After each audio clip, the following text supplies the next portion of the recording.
கர்த்தருக்குள் பிரியமானவர்களே, April 17 Elon G white அம்மையார் அவர்களுடைய மாரநாதா புத்தகம், பக்கம் 213. இன்றைய தியானத்திற்காக தெரிந்து கொள்ளப்பட்ட தலைப்பானது குறைபாடுகளை தேவன் சரிப்படுத்துகிற பொழுது. வசனம் 2 கொரிந்தியர் 6வது அதிகாரம் 1வது வசனம். தேவனுடைய கிருபையை நீங்கள் விருதாவாய் பெறாதபடிக்கு உடன் வேலையாட்களாகிய நாங்கள் உங்களுக்கு புத்தி சொல்லுகிறோம். உலகம் முழுவதும் நடைபெறும் தேவனுடைய ஊழியத்திலே நாம் பங்காளிகளாக இருக்க வேண்டும். எங்கெல்லாம் ஆத்துமாக்கள் ஆதாயம் பண்ணப்பட வேண்டுமோ அங்கிருந்து அநேக குமாரர்களும் குமாரத்திகளும் கொண்டு வரப்படத்தக்கதாக நாம் நமது உதவிக்கரங்களை நீட்ட வேண்டும்.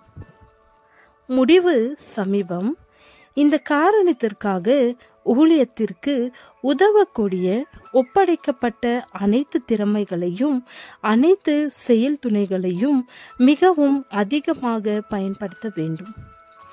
முடிவு சமீபமாக நெருங்கிக் கொண்டிருக்கும் நேரத்தில் இரக்கத்தின் கடைசி தூதை பெற்றிருப்பவர்கள் மற்றவர்களுக்காகவும் மற்றவர்களுடைய ரட்சிப்பிற்காகவும் கவலையற்றிருக்கும் வேளையில் தாங்கள் ஒன்றாக கூடுவதையும் தங்களது சொந்த ஆத்துமாக்களின் நன்மைக்காக மாத்திரம் கூட்டங்களுக்கு வருவதையும் அங்கு பிரசங்கங்கள் அதிகமாக இல்லாவிடில் அதிருப்தி அடைகிறதையும் பார்க்கும்போது தூதர்கள் எப்படி உணர்வார்கள்?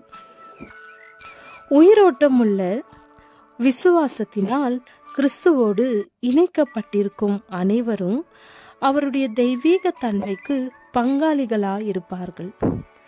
தொடர்ந்து அவரிடமிருந்து ஆவிக்குரிய ஜீவனை பெற்று கொண்டிருப்பார்கள். அவர்களால் அமைதியாக இருக்க முடியாது.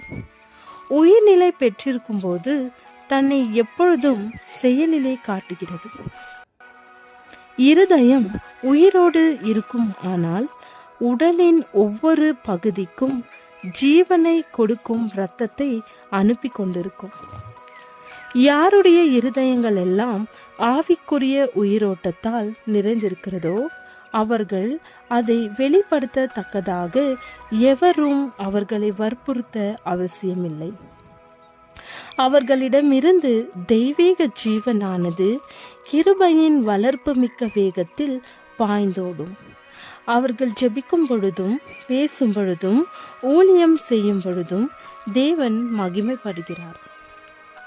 மிகவும் கூர்மதி படைத்த அல்லது மிகவும் தாளந்துகள் நிறைந்தவர்களது ஊழியம்தான் மிகவும் மேம்பட்ட நீடித்து நிற்கின்ற பலன்களை கொடுக்கும் என்பதில்லை. மிகவும் திறமை வாய்ந்த ஊழியர்கள் யார்? நான் சாந்தமும் மனத்தாழ்மையுமாயிருக்கிறேன், என் நுகத்தை உங்கள் மேல் ஏற்றுக்கொண்டு என்னிடத்தில் கற்றுக்கொள்ளுங்கள் என்று இயேசு கொடுக்கும் இந்த அழைப்பிற்கு ஆதரவாக பதில் தருகிறவர்களே மிக திறமையான ஊழியர்கள் ஆவார். தேவனால் அறிவாற்றலின் தாளந்துகளை அடைய பெற்றவர்கள் அவருடைய மகிமைக்காக அந்த தாளந்துகளை பயன்படுத்த மறுப்பார்களானால் அவர்களை பரீட்சித்து பார்த்து புடமிட்டு பின்னர் அவர்களது சொந்த கற்பனை வளத்திற்கே விட்டு விடுவார். பின்னர் இந்த அளவிற்கு வளமான வாய்ப்பு நலன்களை பெறாதவர்கள் மற்றும் அதிக அளவில் தங்கள் மீது நம்பிக்கை வைக்காதவர்களை எடுத்து பலவீனமானவர்களை செயல்திறமுடையவராக மாற்றுகிறார்.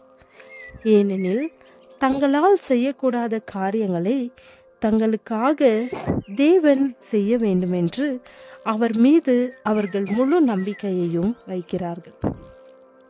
முழு மனதோடு செய்யப்படும் இந்த சேவையை தேவன் ஏற்றுக்கொள்வார். அவர்களிடம் காணப்படும் குறைபாடுகளை அவரே சரிப்படுத்தி விடுவார். உங்களது பரலோக எஜமானரை பற்றி நீங்கள் எத்தகைய அறிக்கையை கொடுத்து கொண்டிருக்கிறீர்கள் என்பதை தூதர்கள் உன்னிப்பாக கவனித்து கேட்கின்றனர். ஜெபம். ஆண்டவரே, எங்களை தெரிந்து கொண்டதற்காக உம்மை துதிக்கிறோம். எங்களை தகுதிப்படுத்தும். ஆமென்.